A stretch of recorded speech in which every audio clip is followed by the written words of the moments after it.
Hello Internet, my name is Lave, and this week, courtesy of Odeon Screen Unseen, I got to see Baby Driver, which is written and directed by the amazing Edgar Wright, who of course directed Spaced, the Cornetto trilogy, Scott Pilgrim vs. the World, which I think is possibly my favourite film of his. His latest is about a young, extremely talented getaway driver called Baby, who is working for a shady mob boss to pay off a debt. Just when he's about to clear his debt, he meets and falls in love with a waitress who shares his love of music, and together they dream of just cruising around America. Unfortunately, Baby is coerced into doing another job, and let's just say nobody puts Baby in a corner, and I was really surprised that that line didn't make it into this film, but there we go. So let's talk about Edgar Wright for a second, because I've heard a lot of people say that his films are spoofs of specific genres, when I think that's completely inaccurate. I think they are actually pastiches. Shaun of the Dead is a zombie horror flick which is imitating films like Dawn of the Dead and other zombie films. Hot Fuzz is an action film which is imitating films like Point Break from the 90s.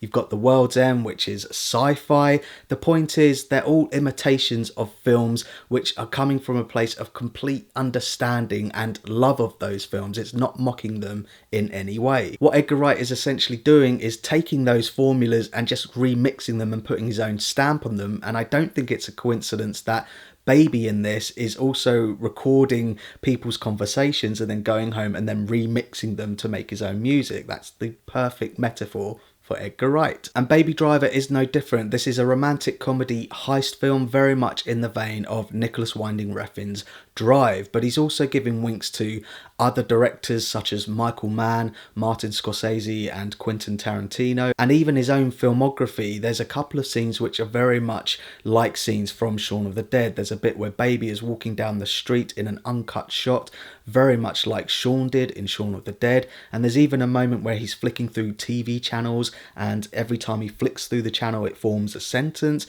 just like Shaun in Shaun of the Dead. And it's in the first act that everything is just clicking harmoniously. You've got all of Edgar Wright's trademarks, from his quick edits to his humour, all to a killer soundtrack.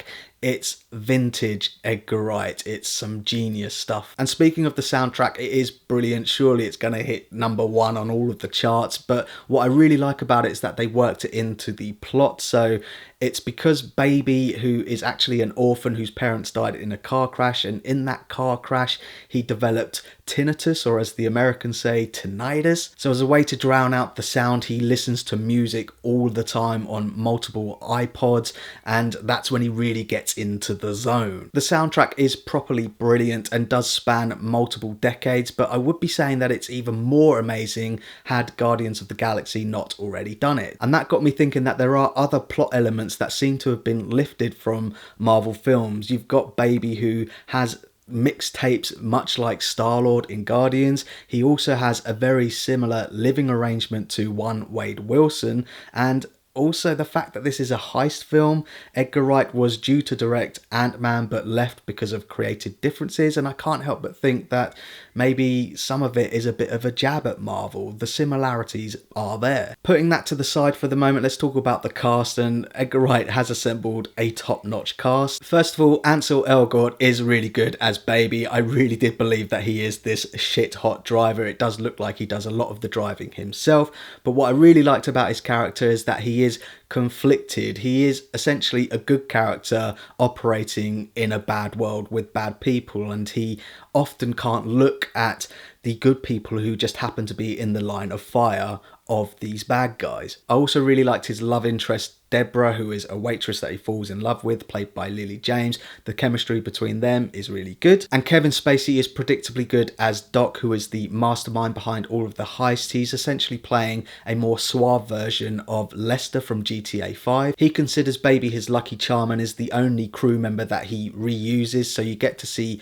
multiple crew members and they're all really good as well. An honourable mention has to go to Flea from Red Hot Chili Peppers, but really this is Jamie Foxx's and John Hamm's show, and they're really good. Now, in terms of some negatives, I do have a few. I do think that this film is too long. It clocks in at about an hour and 50 minutes, and The second act in particular does feel really bloated, and maybe not bloated, but it does get really bogged down in all of its characters, and I would argue that a couple of the scenes could have been removed entirely just to make it a bit more succinct. And because of that, I was hoping that the third act was going to pay off in a really big way, but it doesn't quite reach the same heights as the amazing first act. The final action set piece in particular doesn't feel as well thought out and as well presented as some of the action set pieces that we saw in the first act, but overall, as a complete picture, the film is really entertaining. It's really funny in moments, and it's a must-see for any Edgar Wright fan. So that's my thoughts on Baby Driver, and pause the video if you want to take a closer look at my enjoyment tracker now. It's a really entertaining and fun film, but it's not quite as funny as Shaun of the Dead, and maybe not quite as entertaining as Hot Fuzz. And as I say, I think my favourite film of his is actually Scott Pilgrim vs. the World, but still, this is a must-see for any Edgar Wright fan. It is really fun, really entertaining. So thanks very much for watching my review of Baby Driver. I really do appreciate it. If you can, give this video a like, and don't forget to share the Lave. I'm easy like Sunday morning.